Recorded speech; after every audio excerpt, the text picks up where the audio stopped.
Shalom, puji nama Tuhan, umat Tuhan yang luar biasa dimanapun kau berada hari ini.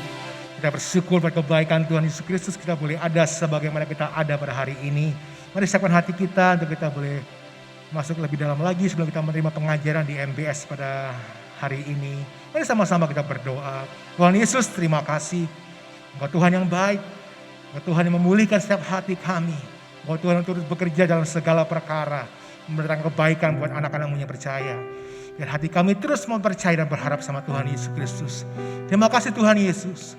Kami memuji nama-Mu karena kami tahu Engkau hadir di tengah-tengah kami. Dalam nama Yesus yang siap memuji nama Tuhan, sama-sama boleh katakan amin. Haleluya, haleluya, haleluya. Oh Jesus, mari panggil Dia Bapa.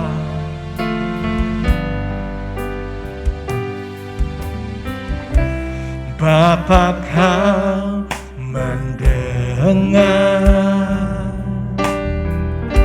seruan hatiku, tak pernah Kau lepaskan dari kasih-Mu. Meski lewat lembah gelap, lewat lembah gelap, Dia sahabat, Kau temani aku. Amin. Roh-Mu bekerja selalu untuk kebaikanku, mengalir kuasa dari tempat maha tinggi. Bapa Kekal mulia, Kau hadir di sini, memulihkan hati, menyembuhkan yang terluka. Ku kan tenang bersama-Mu Bapa. Oh Jesus, lewat lembah gelap, Engkau menemani, Kau temani aku. Sama-sama katakan Roh-Mu, Roh-Mu bekerja selalu untuk kebaikanku, ya, mengalir kuasa dari tempat maha tinggi.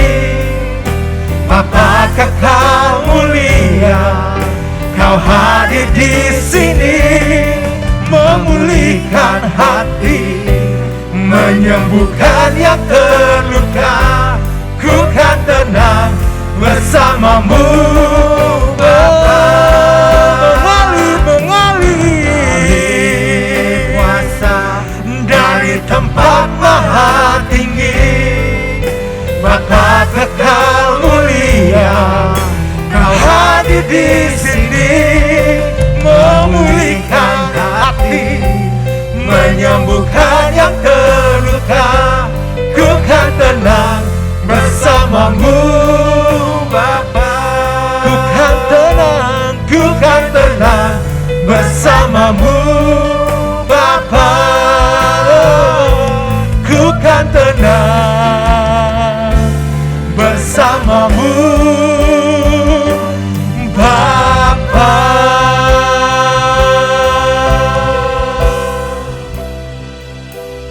Haleluya, haleluya, haleluya, haleluya. Shalom, saudara sekalian. Kita jumpa lagi dalam Maranatha Bible Study. Dan memang kita sebagai anak Tuhan, kita perlu belajar. Kita perlu mendapatkan pengajaran supaya kita semakin mengerti. Dan saudara yang mendapatkan pengajaran, saudara dapat mengajar lagi ke bawah. Jadi bukan untuk diri saudara sendiri, tapi engkau bisa mengajarkan kepada yang di bawah. Nah, hari ini kita akan belajar selama 2 sesi yaitu minggu ini sama minggu depan dengan judul kita mau belajar mengenal berbagai jenis sifat manusia. Baik, sebelumnya kita doa dulu.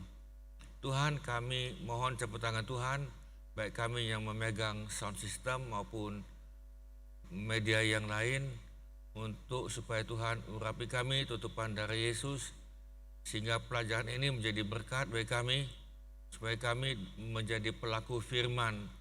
Bagaimana kami akan menghadapi berbagai jenis sifat manusia yang berbeda dengan satu yang lain, dan bahkan berbeda dengan kami. Apa yang kami mesti lakukan? Dan kami tahu bahwa semuanya sudah dipimpin, sudah diatur oleh firman Tuhan. Biarlah firman Tuhan itu menjadi penuntun dasar dalam hidup kami. Terima kasih Tuhan, dalam perjalanan hidup kami ini, kami minta Roh Kudus campur tangan dan dengan firman Tuhan. Terima kasih Tuhan, di dalam nama Tuhan Yesus kami mohonkan, amin. Nah saudara sekalian, kita akan lihat dengan bermacam jenis sifat manusia. Nah saudara sekalian, sebetulnya untuk mengetahui karakter, sifat atau temperamen atau kepribadian seorang itu sebetulnya mudah, gampang ini. Gampang kita ketahui dengan catatan. Saudara beri dia posisi, beri dia sebuah kedudukan, entah itu guru sekolah minggu, ya kan, entah itu nyambut tamu, itu kan yang sepele-sepele. Belum lagi saudara untuk dia diberikan penginjilan, untuk dia mengadakan pemuritan, saudara berikan dia kedudukan. Nah, ketika engkau berikan dia kedudukan, disitulah akan tampil sifatnya, temperamennya, kepribadian seseorang. Selama ini kita tidak tahu, oh bagus semua, bagus ya, oh bagus. Nah, ketika diberi kedudukan, nah di situ akan nongol jelas sekali, jelas. Tentunya dalam sebulan 2 bulan belum kelihatan itu bagus. Biasanya itu mulai nongol tahun kedua, tahun ketiga. Nah demikian juga dengan suami istri yang baru nikah. Nah biasanya itu kelihatan pada tahun-tahun yang gawat adalah tahun-tahun pertama, kedua, ketiga. Dan kalau dia bisa lewat kelima itu bagus. Nah saudara sekalian, seseorang dapat naik atau turun bergantung kepada karakternya. Jadi sifat manusia itu, engkau diberikan kedudukan, engkau bisa naik atau bisa turun tergantung kepada sifat Anda, temperamen dan kepribadian, bukan pada karisma. Engkau bisa saja mempunyai karismanya bagus, ya kan, engkau bisa memukau orang lain, tetapi itu tidak menjamin. Nah kita lihat di sini sebetulnya karakter sifat bisa dilihat sejak bayi. Tapi contoh anak kami waktu masih bayi, dia suka senyum ini, tak suka senyum, matanya lihat-lihat. Nah kami punya pikiran dia ini nanti itu orangnya supel, mudah bergaul, dan memang betul kelihatan. Lalu waktu dia masih kecil, dia suka memberi kepada saya dan pada saudara yang lain. Makanan yang dia dapat, makanan yang dia senang, dia beri. Nah ini kami akan lihat bahwa dia ini nanti sudah besar, suka memberi kepada keluarganya, memberi pada pekerjaan Tuhan, dan memberi bidang sosialnya tinggi. Nah kelihatan ini. Nah saudara, kita lihat bahwa kita dalam gereja ini, maksud itu gereja lokal, Maranatha sebagai keluarga itu. Nah karena kita ini keluarga, saudara, semuanya mempunyai sifat, temperamen, kepribadian yang berbeda-beda. Bahkan ada yang bertentangan satu yang lain. Nah jadi kita sebagai keluarga yang dikuduskan, yang diberkati untuk menjadi berkat bagi segala bangsa. Nah kita lihat saya tidak banyak pada hari ini, cuma beberapa saja. Yang pertama kita lihat manusia yang suka debat. Ya kan, suka debat ini. Nah cirinya kita akan lihat, dia senang bertengkar ini, senang dia. Jadi hobi bagi dia, ngotot, tidak mau ngalah, kalau perlu berkelahi. Nah ini, mengandalkan suara keras untuk memenangkan persoalan. Kapan kita kumpul, dia dengan suara keras itu. ya kan tadi. Jika ditanya, dia berbalik bertanya lagi. Pokoknya itu suka debat, cari jalan. Tidak mau berusaha untuk masuk ke dalam suatu kelompok, dia tidak mau. Dia ikut kelompok yang mana kelompok dia, kelompok yang lain dia tidak mau ikut. Merasa puas dan senang bila suasana menjadi kacau atau terjadi pertengkaran. Nah, jadi kalau terjadi pertengkaran, wah dia senang itu. Itu hobinya, itu hobi. Nah, kita lihat manusia kedua. Manusia kedua itu mempunyai sifat atau temperamen cermat. Cermat ini apa ini? Selalu berpikir positif dan mau bekerja sama. Saudara perhatikan, semua sifat bagus dan ada jeleknya. Nah, sifat ini yang kita lihat ada nanti beberapa belas. Itu saudara, engkau bisa punya 4, bisa punya 5, mungkin mereka 10 akan di sini. Nah, kita kan tidak mungkin di 1, tidak mungkin. Nah, tertib, bisa mengikuti aturan. Dia suka ikuti aturan, penuh perhatian dan pengertian terhadap sesama. Dia ngerti ini. Selalu bersedia membantu dan turun tangan, baik diminta maupun tidak diminta. Tidak diminta pun dia mau membantu. Tidak banyak ngomong, yang diutamakan adalah tindakan, bukan ngomong melulu ini. Nah, yang ketiga adalah sifat serba tahu.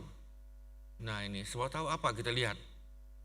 Selalu ingin menonjol dan minta diperhatikan. Selalu ingin menguasai pembicaraan, banyak ngomong, talkative. Jadi ini ngomong terus ini, suka ngomong ini. Entah apa itu tidak tahu, pokoknya ngomong ini. Merasa dirinya sebagai orang yang paling tahu persoalan dan jawaban. Seperti dia ini tahu semua itu. Karenanya dia akan menjawab, dia akan jawab ini. Apapun masalahnya diajukan padanya. Sekalipun ia tidak tahu persis jawabannya. Yang penting ngomong udah. Kalau ditanya dia ngomong itu. Nah, ini sepertinya sebab tahu. Nah, umumnya tipe orang seperti ini tidak tekun.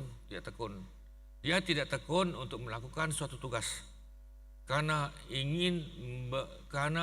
berkeinginan terlibat pada semua persoalan. Dia pengen tahu ini. Dia pengen tahu ini, tahu itu pokoknya. Nah, saudara, kita lihat yang keempat. Keempat ini adalah seorang komentator. Saudara tahu dalam komentator ada sepak bola, ya kan?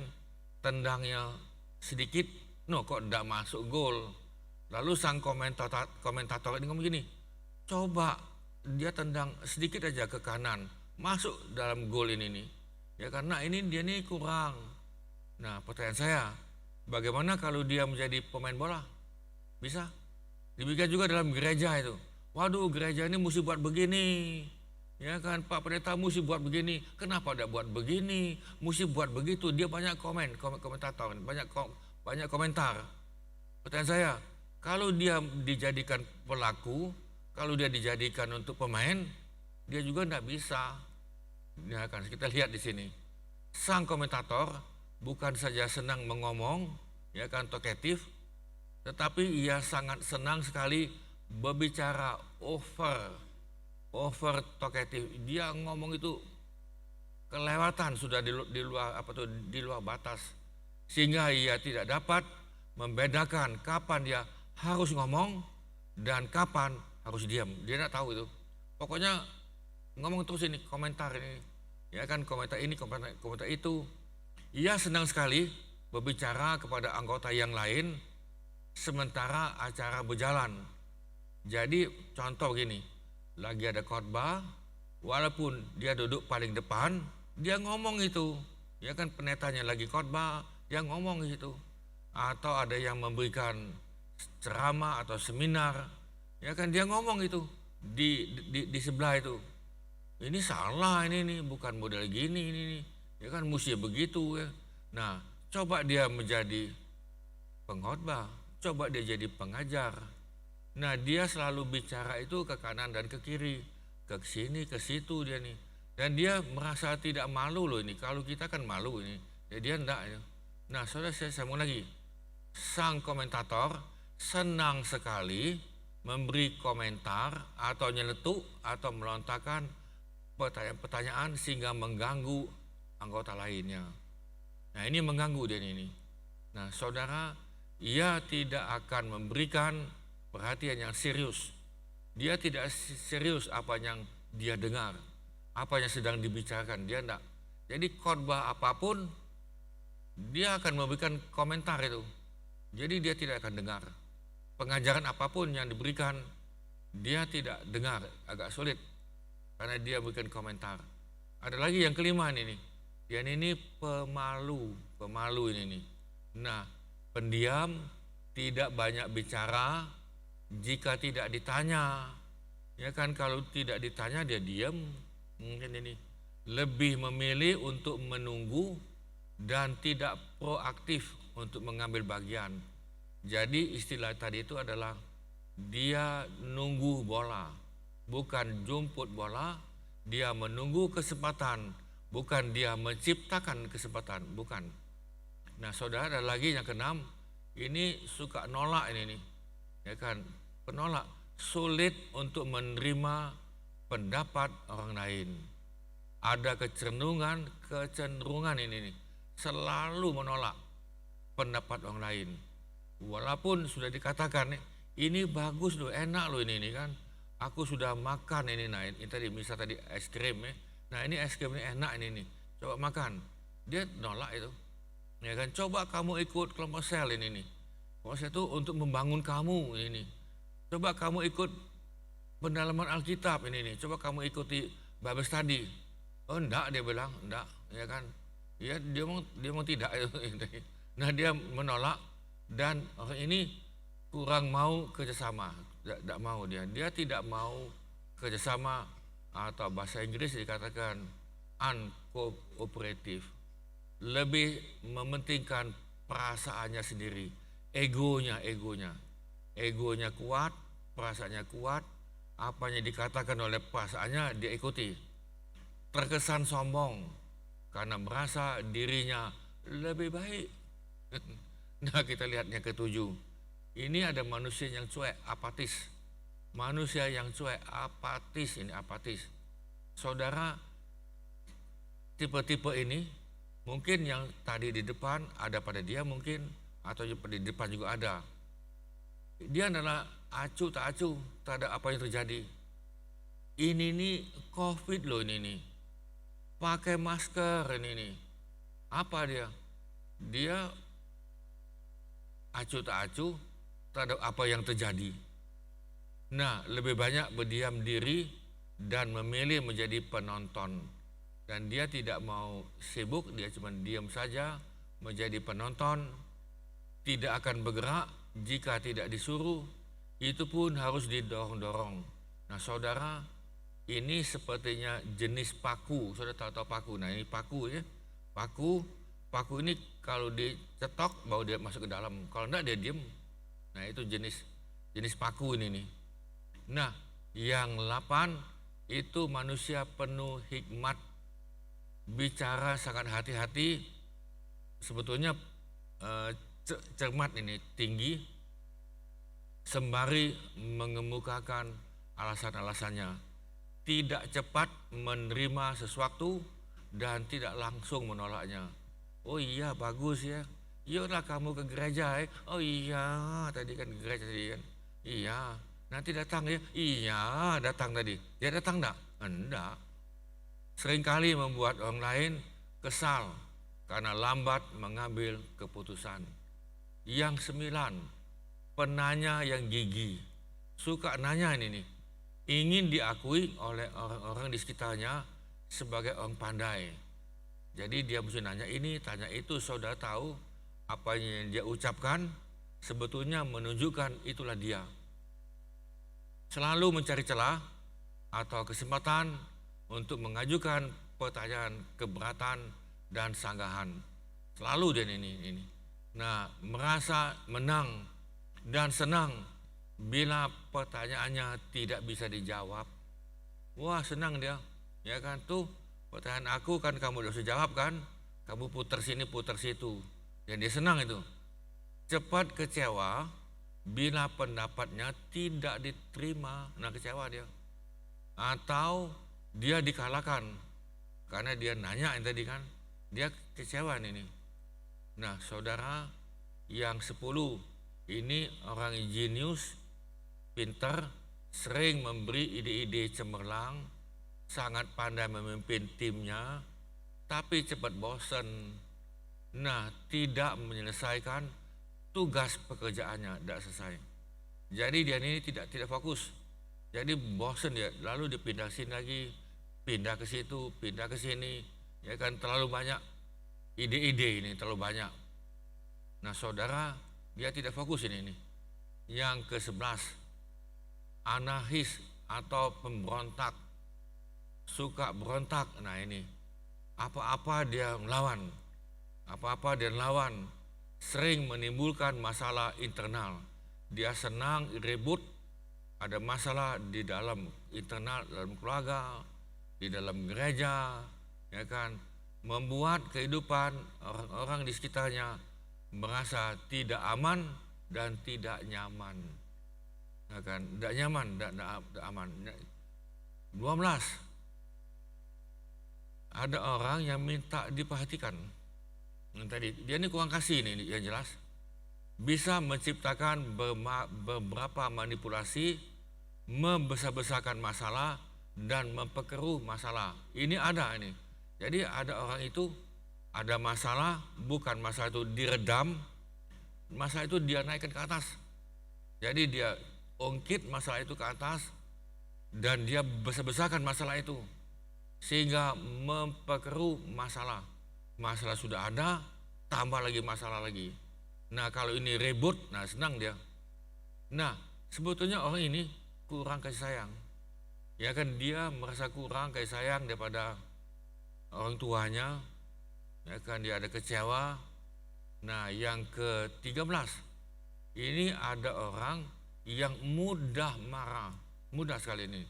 Ya kan, sepertinya hidupnya itu penuh dengan emosi, kemarahan. Emosinya bisa berubah drastis. Contoh ini, tadi dia jalan-jalan dengan kawannya, bersenang-senang, sukacita, ketawa-ketawa. Dia bisa berubah marah ini. Tiba-tiba dia marah itu, bisa. Ya kan, dia tiba-tiba bisa marah. Nah, jadi saudara, emosinya itu berubah. Kesulitan mengkontrol emosi. Emosi itu bawaan memarah. Apa-apa itu marah terus itu. Nah saudara tahu kalau marah itu adrenalinmu naik dan itu menyebabkan tekanan darah tinggi dan tekanan darah tidak bagus. Ada lagi yang ke-14, narsis. Narsis ini adalah menganggapnya dirinya paling baik, ya kan? Aku inilah yang paling baik di dunia ini, di dalam gereja ini akulah yang paling baik ini. Nah dia memiliki karismatik atau karisma yang kuat. Dia bisa mempengaruhi orang lain, bisa. Kepercayaan dirinya sangat tinggi ini. Nah tapi saudara, yang 15, suka menguasai. Tuhan pun kalau bisa dia kuasai. Kenapa matahari terbit sebelah timur? Kenapa tidak selatan? Ya kan? Kenapa matahari cuma satu? Kenapa tidak 4? Nah saudara, dia mau kuasai. Ya kan, di rumah tangga dia mau kuasai, di kantor dia mau kuasai. Nah ini orang yang mau menguasai. Bahkan dia mau menguasai Tuhan pun ini. Merasa gelisah dan khawatir jika dibawa kendali orang lain. Kalau dia tidak bisa menguasai dan tidak dengar omongan dia stres ini. Dia stres. Ya kan? Dan dia stres berat. Dan dia ditambah lagi dengan emosi marah. Nah cocok itu. Sebetulnya dia adalah pribadi yang sombong dan menjengkelkan.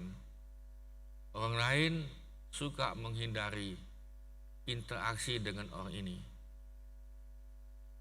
16, terlalu serius. Ini kan terlalu dah ini. Bekerja tanpa banyak bercanda. Ya kan, kalau dia kerja, ya kan, dia tidak banyak ngomong, tidak mau main-main, fokus pada pekerjaan, fokus pada pelayanan. Memang itu bagus. 17, nah ini tipe bergantung pada orang lain. Dia selalu bergantung pada orang lain, takut menjadi pribadi yang mandiri. Ya kan, dia selalu bertanya, nah Memang pertanyaan itu bagus, tetapi jangan bergantung pada orang lain. Sulit untuk menjalankan kehidupan dengan upaya dari dirinya sendiri. Jadi dari dalam itu dia kurang percaya diri.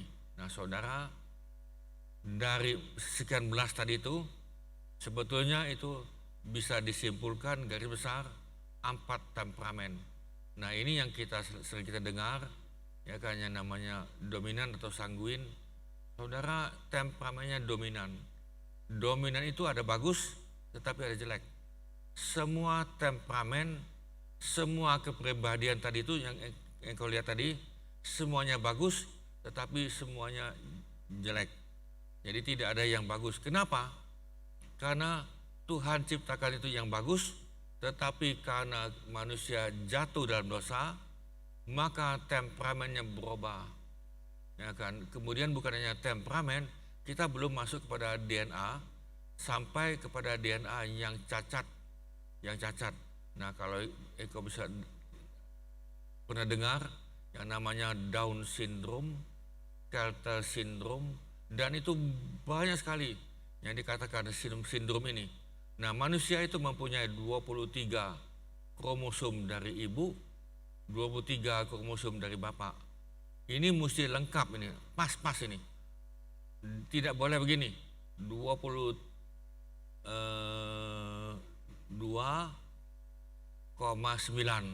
tidak bisa. Dia mesti 23 kromosom ibu, mesti. Dan juga tidak boleh lebih dan tidak boleh kurang. Nah inilah, kalau kurang atau lebih menyebabkan DNA-nya rusak. Nah kita belum belajar di sini sampai sini, dan saya pikir kita tidak perlu belajar tentang DNA karena cukup panjang. Nah kita lihat menjadi di sini saja dulu, ada 4 temperamen. Yang kedua, intim. Orang ini suka bergaul. Jadi kalau engkau lihat tadi dari sekian belas tadi itu, kita bisa simpulkan ke sini. Dia bisa bergaul, mudah ngomong, ini kan, supel. Tetapi saudara, walaupun ini bagus, tetapi ada jelek. Semua tadi saya perhatikan, semuanya bagus, tetapi ada semuanya jelek. Jadi tidak ada yang bagus ini, tetapi tidak ada yang jelek, tidak ada. Yang ketiga, cermat. Jadi manusia itu cermat. Dia selalu memperhatikan yang lain. Yang keempat adalah melankolis. Dia ikuti emosi, dia ikuti perasaan. Nah jadi saudara, inilah 4 temperamen. Nah saudara, setiap manusia itu mempunyai 2 ini nih. Contoh, mungkin saudara adalah temperamennya dominan dengan melankolis, bisa. Ya kan, engkau memang dominan, tetapi engkau bisa melankolis. Contoh ini kita lihat dalam Alkitab, Elisa, ya kan, dia bisa membunuh nabi-nabi palsu, kemudian dia mau dibunuh oleh Raja Ahab atas perintah istrinya, ya kan. Lalu dia berlari, lalu dia tadi itu dia berapi-api dominan, lalu dia sakit, dia takut, lalu dia katakan pada Tuhan, Tuhan aku mau mati, dan dia lari jauh-jauh. Nah saudara itu bisa. Nah bisa juga dominan intim, bisa dominan cermat, bisa. Kemudian intim dengan cermat juga bisa, intim dengan melankolis, intim dengan dominan bisa. Atau saudara ini kombinasi ini nih, cermat dengan dominan. Nah kalau cermatnya tinggi saudara, dominannya itu biasanya rendah. Atau cermat dengan melankolis. Nah kalau engkau perhatikan di sini, nomor 1 dominan sama intim. Kalau saudara masih ingat dengan ilmunya Tionghoa, itu adalah api itu. Ya kan, di sini ada yin sama yang kan. Nah yang 3 4 cermat dan melankolis itu adalah air.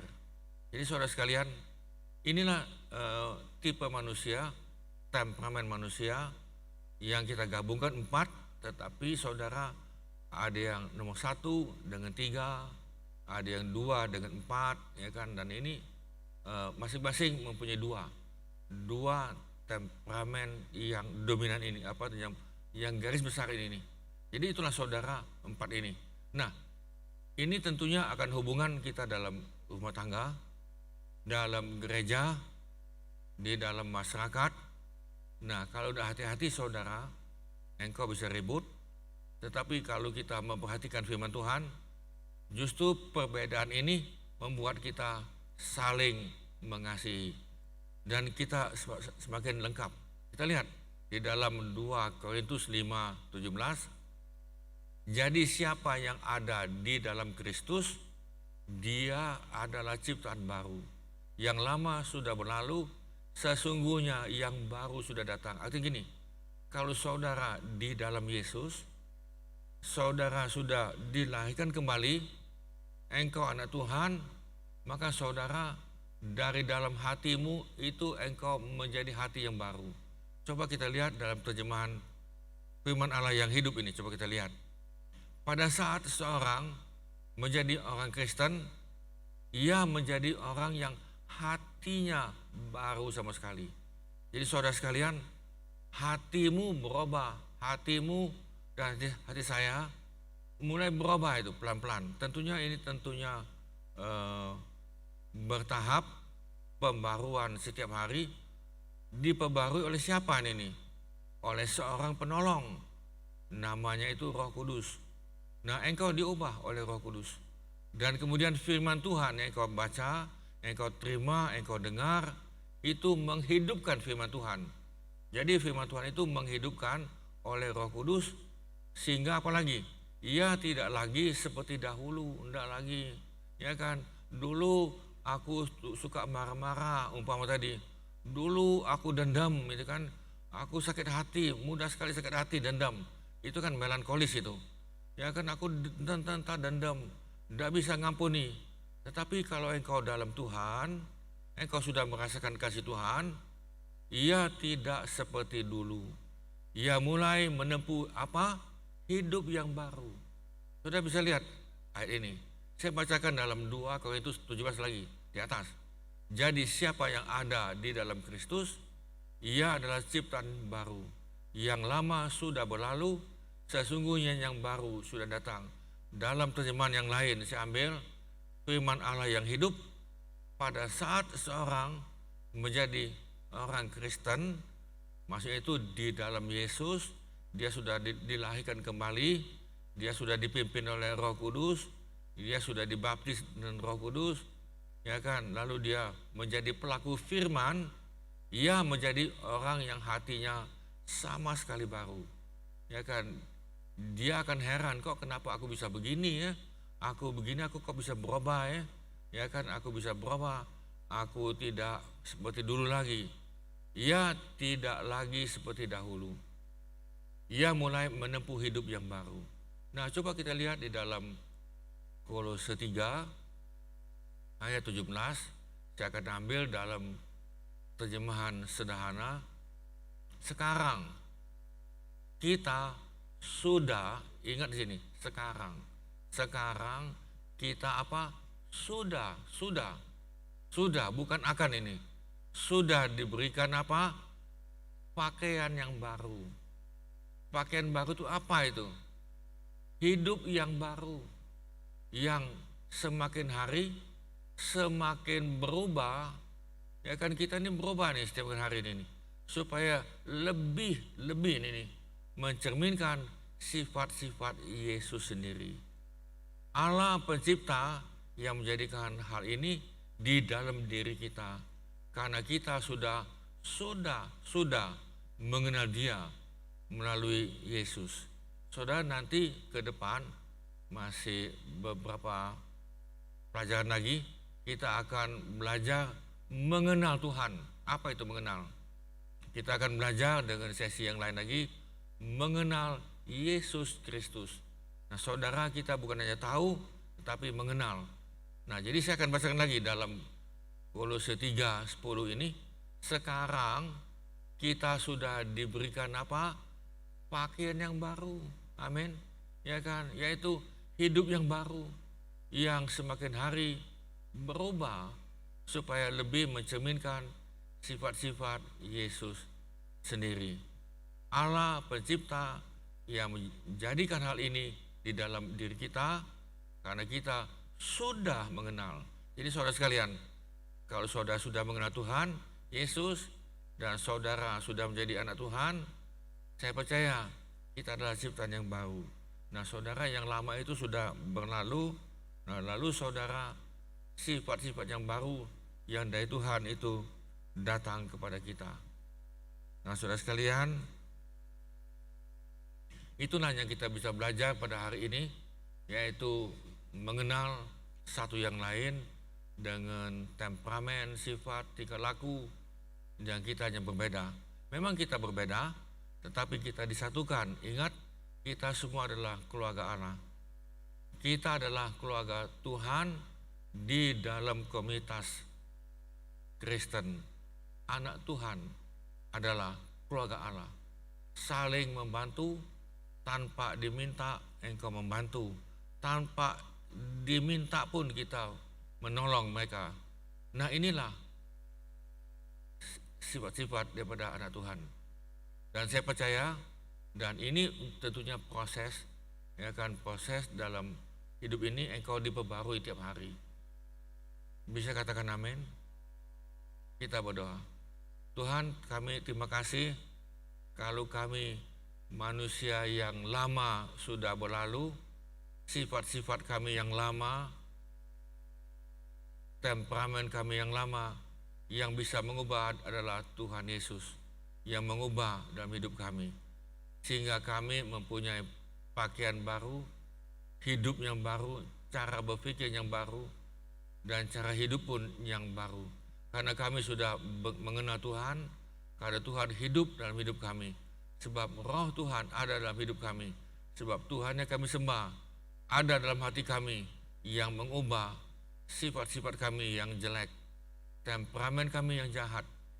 Tuhan sudah ubah kami dan kami ingin diubah oleh Tuhan sehingga hidup kami semakin menyerupai Kristus, sehingga hidup kami semakin serupa dengan Kristus, dengan Tuhan, dan hidup kami mencerminkan Tuhan di dalam masyarakat yang kami tinggal, dimanapun kami berada. Saudara sekalian, kami mau berdoa bagi saudara yang mau diubah. Kami mau berdoa bagi saudara yang mau diubah. Kita sudah bosan, kita sudah capek ikut Tuhan, tetapi dengan cara hidup yang lama, masih hidup dalam kegelapan. Kita sudah capek dan sudah tidak mau lagi. Saudara, kami mau berdoa. Kami mau berdoa bagi saudara yang mau diubah oleh Tuhan mulai saat ini. Kalau itu engkau saudara, buka hatimu, kami mau berdoa. Tuhan, kami yang mau diubah supaya sifat kami yang lama, kepribadian kami yang lama, tingkah laku kami yang lama yang tidak sesuai dengan firman, semakin lama semakin mati dan tidak menguasai kami. Tetapi kami yang baru, sudah terjadi hidup yang baru dan hidup kami. Tuhan, kami mohon bagi kami yang minta pada hari ini nih, Roh Kudus, biar engkau hidup dalam hidup kami dan ada Tuhan dalam hidup kami. Saudara sekalian, saudara yang lihat acara ini, engkau sebetulnya butuh Yesus. Engkau membutuhkan Yesus hidup dalam hatimu. Bukan upacara agama Kristen, bukan cara keagamaan. Keagamaan tidak bisa mengubah temperamen atau tingkah laku saudara. Yang bisa mengubah adalah Yesus Tuhan. Saat ini engkau butuh Yesus. Saya katakan, saat ini engkau butuh Yesus. Saat ini engkau butuh Yesus, tidak ada yang lain. Bagi saudara yang mau terima Yesus dalam hatinya, buka hatimu dan engkau katakan dalam hatimu, Tuhan Yesus, masuk dalam hati saya. Tuhan Yesus, bertahtalah dalam hati saya mulai saat ini. Kuasai roh saya, jiwa saya, tubuh saya. Karena Yesus adalah Tuhan dan hidup kami. Masuklah Tuhan Yesus dalam hidup kami. Terima kasih Tuhan. Berkuasa dan bertahtalah di dalam nama Tuhan Yesus kami mohonkan. Amin. Amin. Saudara sekalian, sampai jumpa lagi dan Tuhan berkati. Amin. Puji Tuhan buat setiap pengajaran firman Tuhan pada hari ini. Biarlah membuat kita semakin kuat dalam Tuhan Yesus Kristus. Karena kasih Tuhan senantiasa melimpah atas kita. Yang percaya boleh katakan amin. Dan sama-sama kita mengangkat pujian ini sama Tuhan Yesus Kristus. Kita naikkan syukur sama Tuhan Yesus Kristus sekali lagi. Katakan Tuhan Yesus, terima kasih Tuhan, terima kasih, terima kasih, terima kasih, terima kasih. Segala pujian dan syukur bagimu, Allah yang mulia dan kudus namamu. Amin. Kaulah yang awal, yang akhir dari segalanya. Yesus, segala pujian, segala pujian, segala pujian dan syukur bagimu. Mari sembah Dia, Allah yang mulia, Allah yang kudus. Tidak ada yang seperti Tuhan Yesus. Allah yang awal, yang akhir dari segalanya. Yesus, segala pujian bagimu. Sekali lagi katakan segala pujian dan syukur bagi Allah yang mulia, Allah yang mulia, namamu. Kaulah yang awal, yang akhir dari segalanya. Yesus, kaulah pujian bagi.